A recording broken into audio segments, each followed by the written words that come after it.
This is WBSM On Demand.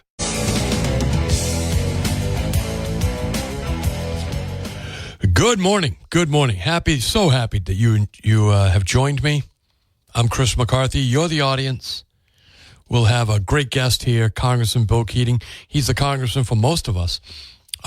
Cape and Islands, South Shore, certainly South Coast. So Bill Keating will be here in a few minutes. Boy, it's the holiday season. Who's doing the cooking, right? For that big party. I want you to enjoy the big party. I don't want you to be slaving over a stove, worrying about what you're going to make, if people are going to like it. Well, who's going to do the cooking? Not you, right? Not you. So worry about nothing. Have a drink. Let Riccardi's take care of it for you, right? Riccardi's is your first step for the tastiest party platters. See, it sounds like I've had a drink, but I really haven't.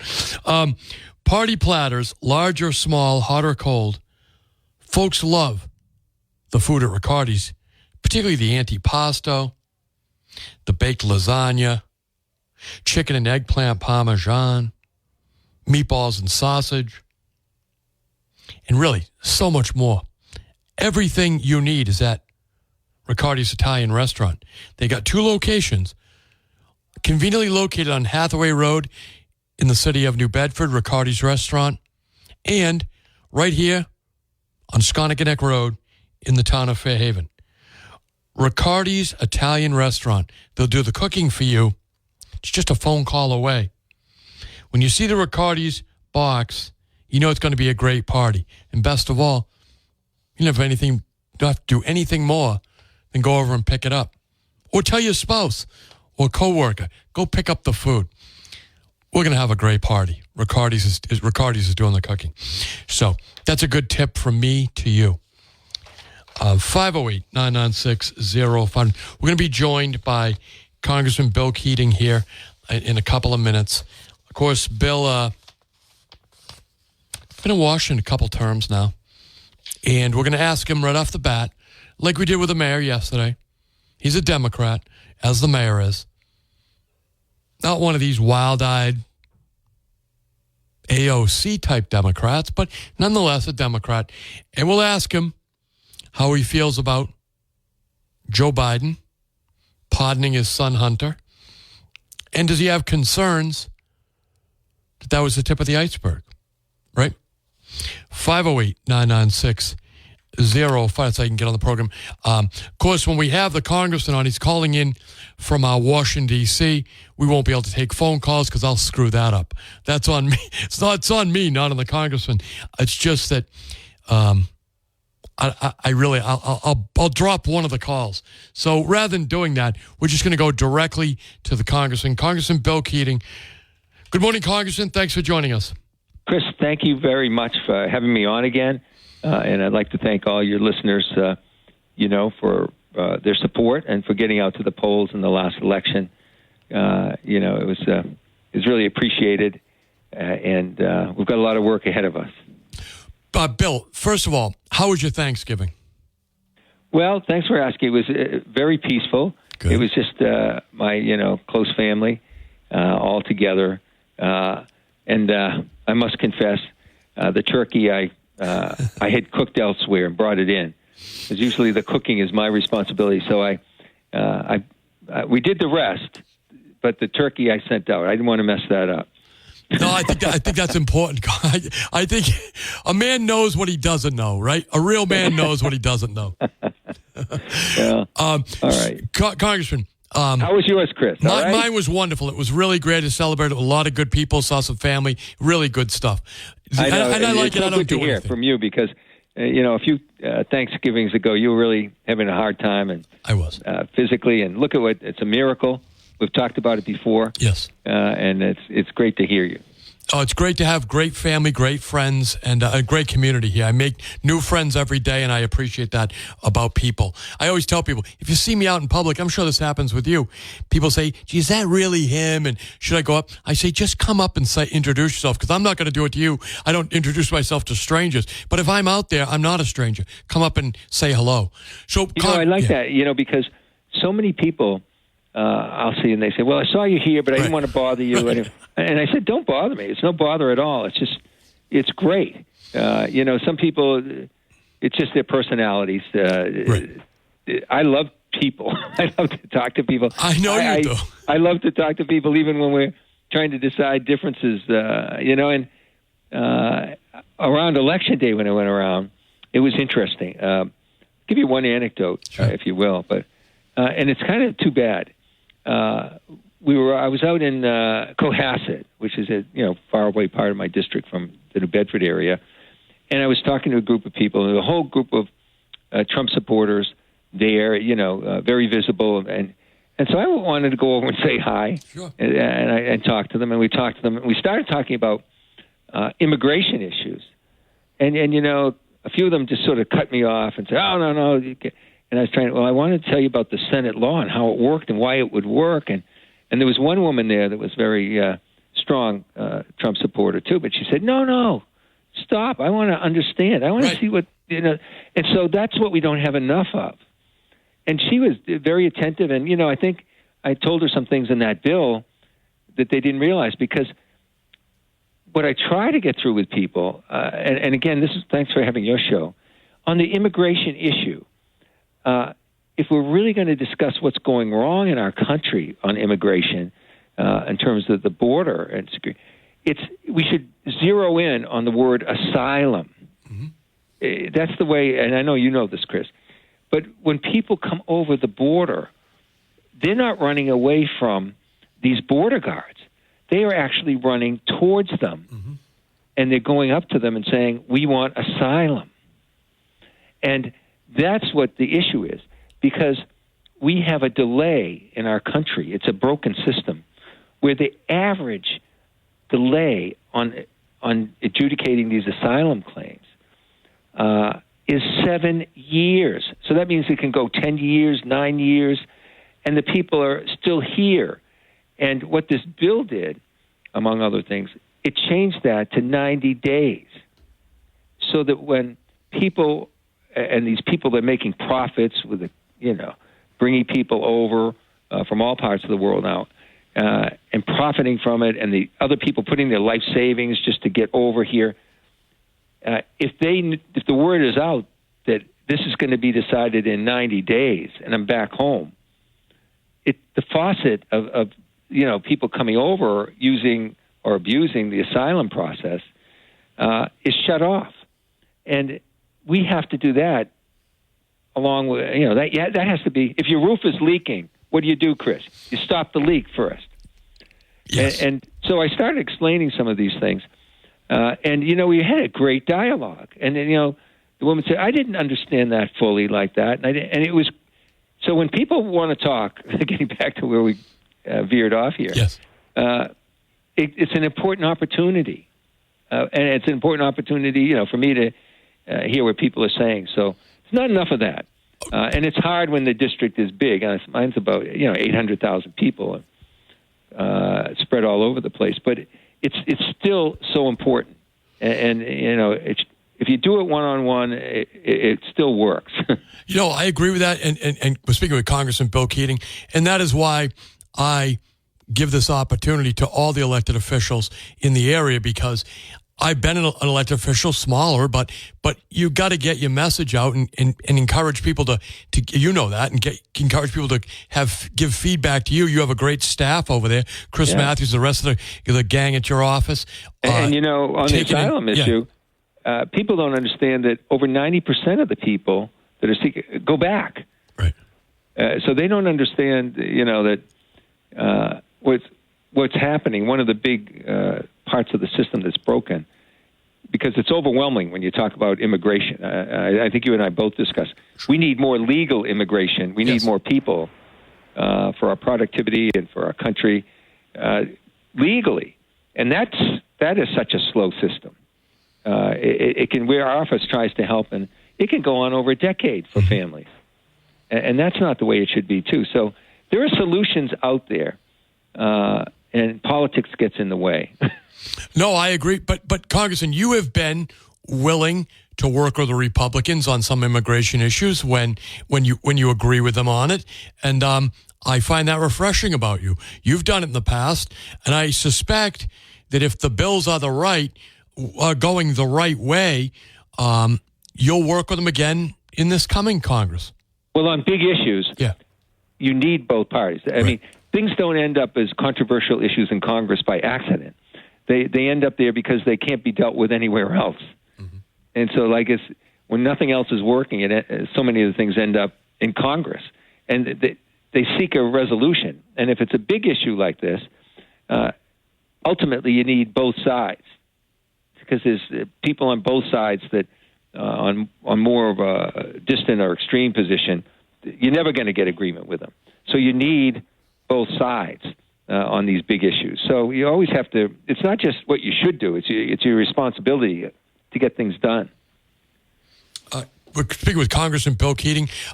Yesterday I asked the mayor, I'll ask you now, what is your reaction to President Biden pardoning his son, Robert Hunter Biden? Well, first of all, he said he wasn't going to do it, then he did. So that's wrong. Yes. Secondly, I must confess, as a former prosecutor looking at things, if his name wasn't Biden, his last name, I don't think he would have been charged with signing an application on the gun permit, and 11 days later, with not even using it or anything. That would have been handled just procedurally. It never would have raised itself to moving ahead criminally. And on the tax issue, he pleaded guilty, and there was a plea agreement in place. And then politics got involved in that. So I can understand where the president, came from. Because, if it wasn't his son, it would have been handled differently. But still, it should have been done that way for the justice system. But all that being said, Chris, if I'm trying to be very honest, sure. I don't know if it was my own son, if I wouldn't have done the same thing. Well, no, I mean, to be honest. No, listen, Andrew McCarthy, who's certainly a Republican, former prosecutor like yourself on the federal side, said the same thing. He's been saying it for years now, that no way a father would let their kid go to federal prison if they could avoid it. Under those circumstances. Right. But it's still not good for the rule of law, and it's still not good. It's not a good look that way, no doubt about it, and that's the way it is. We're speaking with Congressman Bill Keating.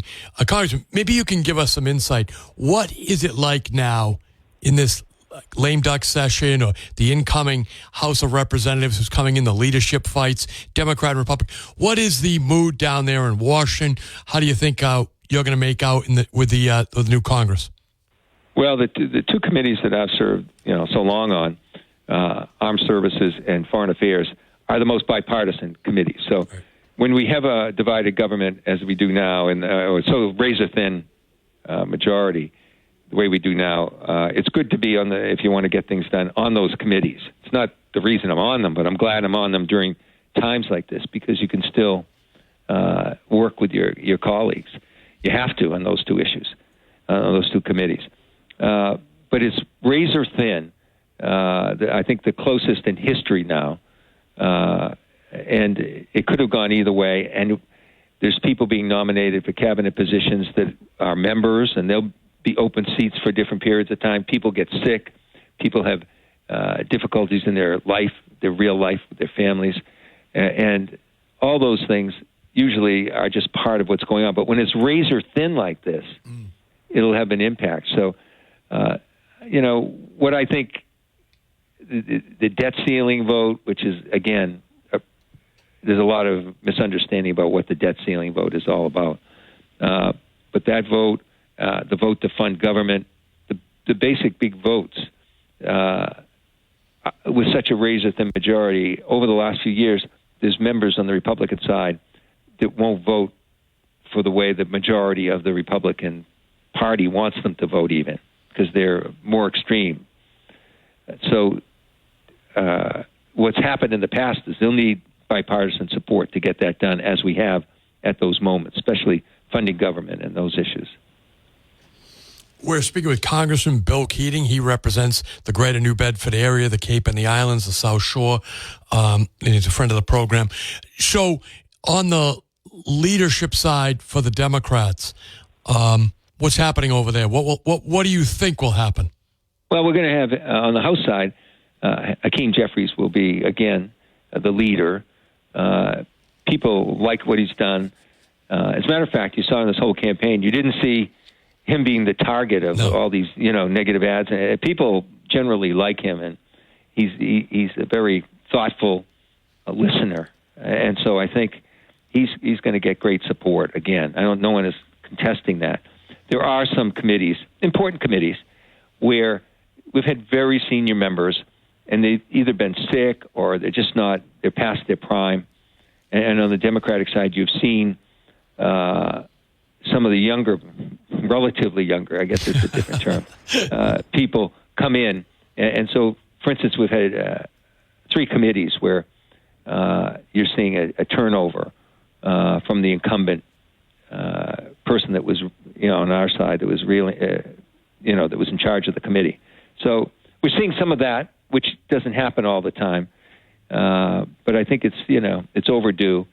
On the Republican side, they have a rule, and it's a rule I think has a lot of merit on our side, but we haven't adopted it, where you're chairman of a committee or ranking member. If you're in power, it's the same. You're the chief guy. When you're not in power, it's called a ranking member. So either the chairperson or the ranking member of the committee only serves 6 years, and then you have to give it up. And, there's something healthy about that. And so they have that rule. So you're seeing changes there, a lot more moving around on that side. And a lot of it is because of that rule. People have been in those positions for 6 years, and then their time is up. And then they have to switch around. The other, for instance, in the Foreign Affairs Committee, the person I worked with from Texas, he was the chairman, but his 6 years are up. So he has to give up that chairmanship, but he's still going to be on the committee. That's Congressman McCall. You're seeing that on the other side. So this is what's happening these 2 weeks that we've been back. It's the 3rd week back. Right after the elections, we were here. So that's what you're seeing. So Congressman Bill Keating on Foreign Affairs is the ranking member, at least he was, on energy, Europe, Russia, that all subcommittee. Of Europe, yeah, all of Europe.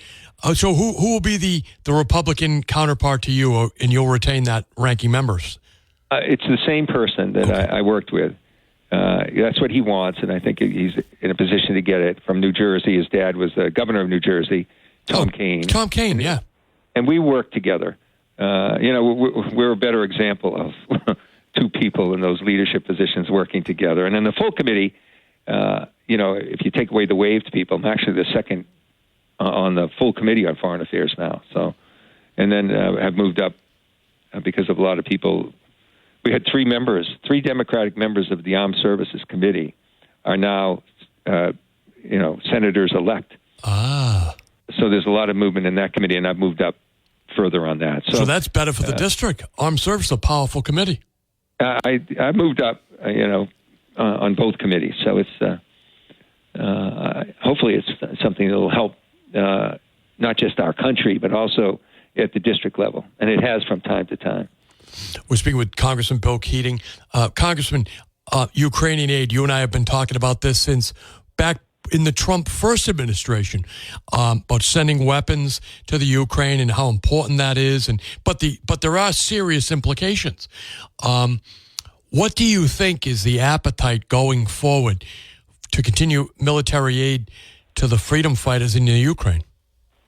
Well, even since I've been back, I've had meeting after meeting after meeting, and most of them surround this issue. I just was a little late on the call, Chris, because the president of the Moldovan parliament was here having a meeting with his fellow officials in my office. And there's great concern.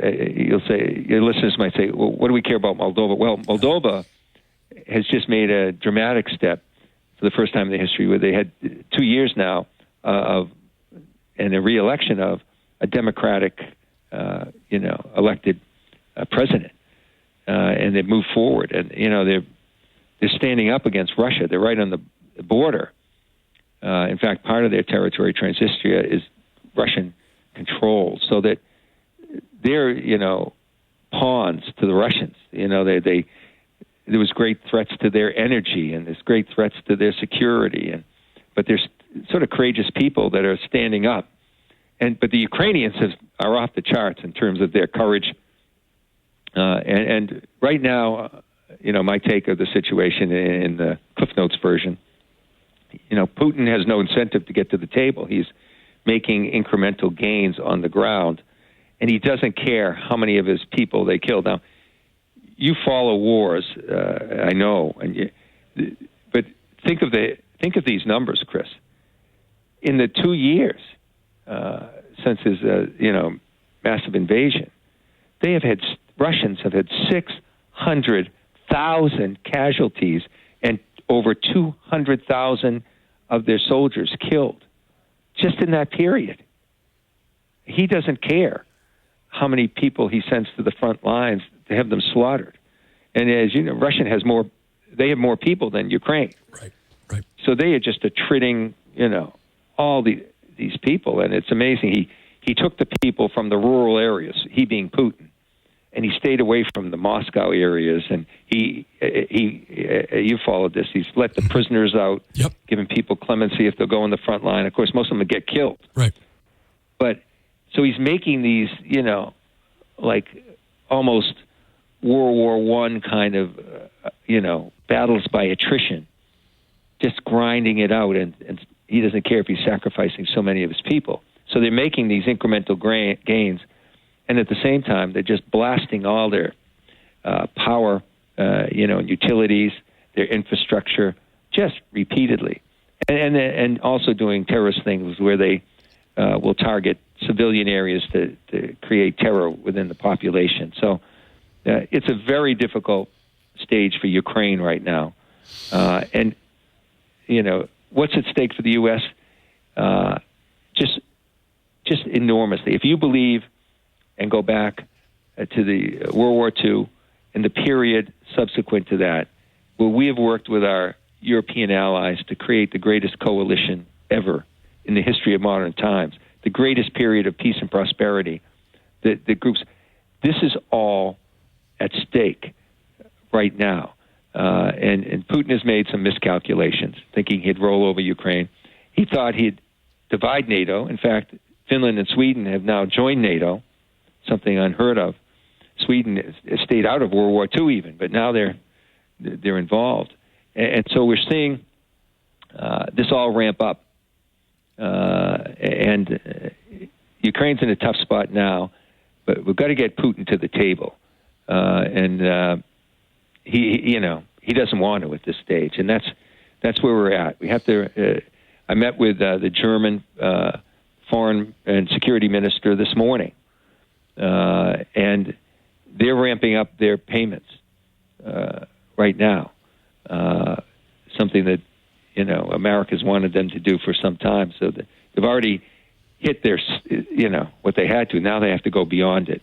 They are understanding what's at stake here, and Putin won't stop. And that draws us into a war because of our NATO obligation under Article 5, where once any of our allies, even an inch of our own allies' property or land is affected, we're in on the ground. So there's a lot at stake there. It's at a critical stage, and things change on the ground day to day. We're speaking with Congressman Bill Keating. He's down in Washington right now. He's on Armed Services and he's on Foreign Affairs. Bill, the entry of North Korean troops onto the European continent under the Russian umbrella, your thoughts on that? Well, in fact, we talked this with the German Foreign and Security Minister this morning. We had a discussion on that. And he's in agreement with the information we're getting. Now, this isn't classified information because I'm getting it in a different way, but it's not going well in Russia. These troops from North Korea are coming. They don't have uniforms. They're They're not as disciplined and integrated in dealing with the Russians. Frankly, the Russian troops don't like them. Sure. But they're there.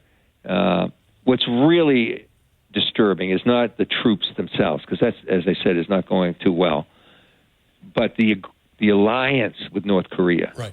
Where they are giving North Korea, with their nuclear capabilities, the technology to help them get the missiles to be able to be a greater threat to us here in the U.S. and to other places. And they are our enemy, and they are sworn to threaten, they have sworn to threaten us with this kind of attack. To see the one area where the North Korea had a weakness in terms of that technology, something they've worked on, and Russia sharing that with them. Same with Iran. Russia sharing some of that technical information, wartime information that both of those countries need in exchange for ammunition from North Korea and drones from Iran. We're speaking with Congressman Keating, Bill Keating. What is motivating North Korea? I've told my audience, I think part of it has to do with it's a battlefield. They can get their troops battle-hardened, trained in ways that you can't get except for real warfare. And also, there's been a regular supply of labor, basically slaves, from North Korea into the labor camps, the timber camps of Russia. So this has been an ongoing relationship. But expand on that if you could. That's right. I mean, and North Korea... Kim Jong-un likes the prominence. He likes, they're an isolated country. They live in darkness.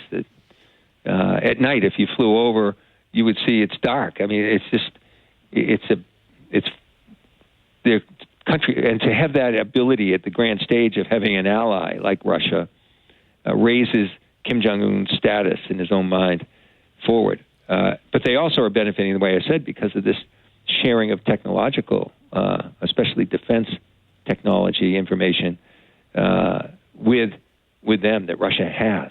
So it's interesting. There's a little tension, I think, historically, because China necessarily, which is really propping up Russia now more than any other country, wouldn't like that relationship. So it's interesting to see that happen. Congressman Keating, we could do this for 2 hours. I really always enjoy our conversations about foreign policy. Anything you want to leave your district with before I let you go? I just hope everyone has a great holiday. Yeah. Great things are happening in New Bedford. The connection to South Coast Rail is just in the offing, and there's so much going on that's positive. You look at people should take the lens maybe of 10 years ago and then today, and look at our whole region there. It's really on the upswing. And as much as we talk about these foreign policy issues, it's important to keep your eyes focused what's going on right in your own region. And so I think the arrow is pointing up pretty well in our area, and that's another great thing that we'll keep working on in the year to come. And I hope to have the chance to talk to you about all these things. Oh, absolutely. Listen, the door's always open, Congressman. I really appreciate you making time for us this morning. Have a great morning. Great. Thanks, Chris. Thanks, Bill. Congressman Bill Keating. He's right about a lot of great things going on in New Bedford. That's absolutely sure. Actually, and in Fall River, too. My favorite thing going on is Carter's Clothing and Footwear. The only place to shop for the holidays, let's face it. They've been owned and operated since 1947, covering all your work and casual needs. As Scott Lang says, if Carter's doesn't have it, you don't need it. But they do have the largest selection of top name brand clothing offered at prices that can't be beat. They've got all kinds of great brands, all kinds of great styles, even very unique items that you can only get at Carter's that feature New Bedford. So New Bedford's Carter's is on William Street, 55 William Street in Fall River there, 288 Plymouth Avenue in Fall River. Both locations have free parking. That gets you in and gets you out. Some of you don't like holiday shopping, Christmas shopping. Some of you love it. Either way, Carter's is the clothing store to go to, because if you want to linger and look around and look for new ideas, it's right there. But if you just want to zip in, use the free parking, zip out, get a gift card, or ask the always available, friendly staff at both locations. Geez, I got to get my kid a present. I got to get my wife a present, my husband a present, whatever you need. They've got the great staff there. And at the end of the day, if you can't find something you want, just get a gift card. Carter's Clothing and Food, they've been around for 77 years. You can trust them with your money, trust them with your family's clothing needs. From shoes to gloves to hats to thermal underwear. Shop Carter's, shop local. Tell them Chris McCarthy sent you. We'll be right back. Really, he's got a great staff over there. Chris Matthews and the rest of the gang. Used to employ Hugh Dunn, actually. He probably couldn't afford him now. At least the taxpayers couldn't, but that's good for Hugh, right? So whenever I call over there, they all, or I text Chris, they always make him available. If he's available. I think I actually held him a little longer than I was supposed to, because when I got off the air with him, I checked my messages and he had a classified briefing to go to, but I'm a better substitute, right? Anyway, who knows? Good morning. Thanks for holding. Good morning, my friend. What's happening? Well, be careful what you do. You're giving Shane Denista the platform of your program there, and who cares about city council president? You might be shaping up the next mayor of the city to run against John Mitchell. You think that Shane Burgo would dare to run against John Mitchell? Why not? His name is at the top of the list. How many votes does he get compared to the mayor for the council at large? I don't have those numbers, but that's not a way to look at it. Well, because a city council is run as almost together as a block, which is why they're sticking together now, I think. That and there's other deals going on, obviously. But in a head-to-head race, John Mitchell would stomp Shane Burgo to dust. That's what you say. I always thought, too, that Sheriff Tom would stomp to death LaRue, but you gave LaRue a platform with your show. Well, we had to. He was a Democrat nominee. Your show is very popular. Yes, yeah, that's true. And again, I know you disagree with my theory, but I think giving LaRue the platform that you did on your show, and you tested him, you made him run through the gauntlet, you introduced him to the local voters and stuff like that. And I think with Shane, you're doing the same thing. If I was Shane right now and I was looking for further advancement, I'd be trying to get people who are supporting me to register to vote and get out there and vote for me and be asking for their vote. Oh, there's no doubt about it. The Coalition for Social Justice, yes, which is Shane's real campaign. They're out there registering voters. They're going to go door to door for Shane. Yes. Should he run for mayor? Absolutely. He is a creature of the Coalition for Social Justice, but again, which is why it makes me outraged to think that Ian Abreu, a business owner, would vote for him. But he looks like he's going to. Well, again, I'm not talking about the powerful people. I'm talking about the average Joes out there who want to see lower taxes. Right. Hey, I agree with the mayor that, we shouldn't have a tent city. I don't think that works. MassCast has shown that. I agree with the mayor that we shouldn't have injection sites. But I don't agree with the mayor when he just completely ignores the fact that he keeps on going up with taxes. And he says he hears people, but he doesn't do anything about it, And I think that's a weakness. Imagine an alliance between Linda Morad and Shane in order to change the budget, because she's the one that knows the budget, whether you like her or not. Sure. No. But what about an alliance between Linda Morad and one of the other counselors as city council president to change the budget? Well, that's the way you'd like to see it yes. go. I understand. But again, you're the guy that keeps on bringing up the Shane. You've given him a name. He's got the votes. The Shane Denistas have the votes, I hear. You go, be careful what you hope for, or what you hope. You're laughing, huh? I know. There's nothing to laugh about. You could find this thing blowing up in your face, and John Mitchell will be off to wherever, and Shane Denista walks into the mayor's office, and you'd be going, "Oh my, what did I do?" Well, I don't think You're that's powerful. I Your don't think program it's is powerful. Look, here's the thing. It's really up to Ian Abreu and Naomi Carney and Brian Gomes, because if they vote to make him the city council president, they might as well admit they're going to campaign for him to be the mayor. Well, because that's what they're doing. Barry Sylvia, I think, was on before, and he mentioned that you don't need to worry about that because really the president of the city council or the head of the city council really doesn't have that much power. Okay, that was his analysis, which I tend to agree with. But again, it is a pre-step to becoming mayor. Yes, and they're going to midwife it, right? They really are.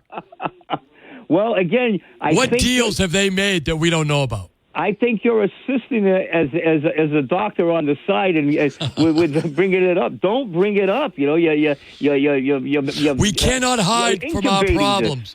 We must not hide from our problems. We must confront them. My friend. You underestimate your power and your authority.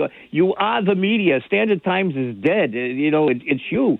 And again, I would hope that the city councilors, they get it. They're trying to cut the budget, but their powers to do that is very small. But what they should do is probably come on your show and give their point of view. I watch them on TV, and they're trying very hard to cut the budget, which the mayor, he doesn't seem to care. It's up. You could give him $2 billion, and he'd spend $2 billion. It's ridiculous, Listen to the people that are out there. I know the mayor will never have to worry about where his next, meal is coming from. For the average person out there in New Bedford does, and that's the person you should be listening to. Maybe Shane is, and you could have a Shane Denise the mayor. Thank you for the call, my friends. And the warning.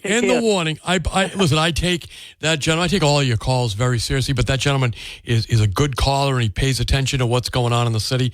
So I will take his advice. Maybe I have to change my tactics a little bit. But really, it's you folks have to call Ian Abreu, Brian Gomes, Naomi Carney, Linda Morad, and politely request that they don't vote for Shane Burgo, leader of the Shane Denistas, to be the next city council president. Otherwise, they're just midwifing his mayoralship, right? They're setting him up to give him a platform to try to take on the mayor. So call your city councils and tell them how you feel about this. That's what I would do. I don't own property in the city of New Bedford. I don't pay taxes. I guess that's something Shane and I have in common. Shane and I have that in common. Neither of us own property or pay taxes in the city of New Bedford. So why not make me the city council president, right? Make Chris McCarthy the city council president. I certainly wouldn't screw you the way the Green New Deal socialists are going to. Anyway, we'll take a break. We'll be right back. Right. As goes New Bedford, goes the region. As goes New Bedford, goes South Coast. So I'm getting text messages from a good friend of mine who I'm glad is feeling better. I got us worried there for a bit. Who's pointing out that these city councilors who are voting for Shane Burgo because he's going to give them a chairmanship or whatever little deals they've made are just shooting their constituents really in the head, metaphorically, because they're just setting up Shane Burgo to be a legitimate candidate for mayor, which is all the Shane Denistas want. They want a platform. That's the Coalition for Social Justice. Shane is a figurehead. He's not really going to be the one making the decisions. He's a cadre. There's a group of people out there behind Shane Burgo who've elevated him. He's a nice enough guy, but he's not the boss. You understand? And Ian Abreu knows that. But he knows that. I know Sean Oliver knows it. Leo Choquette knows it. That's why they're not voting for him. I don't think it takes a giant, customized, hand-carved wooden sign listing all the reasons Shane Burgo would be a bad city council president and a worse mayor to get these city councilors to vote the right way, right? Where would you get a big wooden hand-carved sign? I don't even know what that would cost you. I'm going to look. I've seen the price somewhere. I'll look that up. Anyway, we're going to take a break. We'll be right back.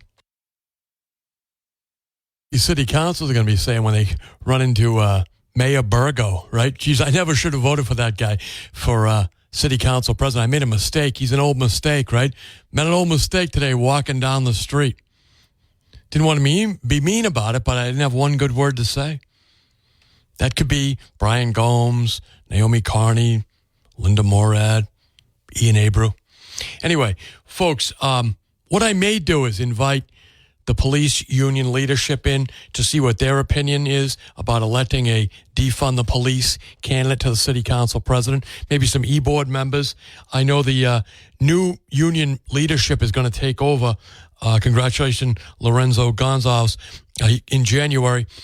Maybe we'll get those guys in and e-board members, whoever wants to come in, really, because I think it's important in this city, which law enforcement is crucial in any city, but particularly New Bedford, what their opinion is about a defund the police candidate being elevated by the very city councilors they have supported. Ian Abreu, Brian Gomes, Naomi Carney, Linda Morad, for their own elections, then voting to elevate, quite frankly, an enemy of the police. That'll be very interesting. And we'd like to get those guys, and I think it's all uniformly guys, but males, in to ask them that question. But if you're a rank and file police officer, don't wait for your leadership. Call your city councilors and tell them, I'm a police officer, a firefighter, whatever, EMT, and here's my opinion. And tell them ahead of time, because they have choices. Don't let them tell you, oh, there's nobody else. It was only, the only option was Shane Burgo, leader of the Shane Denistas, right? That won't be their only option. That will not be their only option. So get them on the record. I think that they're going to crash their ships into the rocks if they vote for Shane Burgo, leader of the Shane Denistas. Certainly the downtown business community will not appreciate it. That's the guy who killed off the business improvement district. So, folks, I want you to stick around for Bill O'Reilly, Bear Richard. I'm out of here. If I wasn't able to get to your phone call, God willing, I'll be back tomorrow. So stick around as always. Head out, shop in our local businesses. That's the tax base that allows us to afford the schools and the police and the firefighter and the EMTs and all of that good stuff. So shop local. This is the important season for many of our businesses, right? And don't get your real estate agent off TikTok. I'm still laughing about that, but it's a real sad thing. Apparently, people are getting real estate agents off TikTok. All right.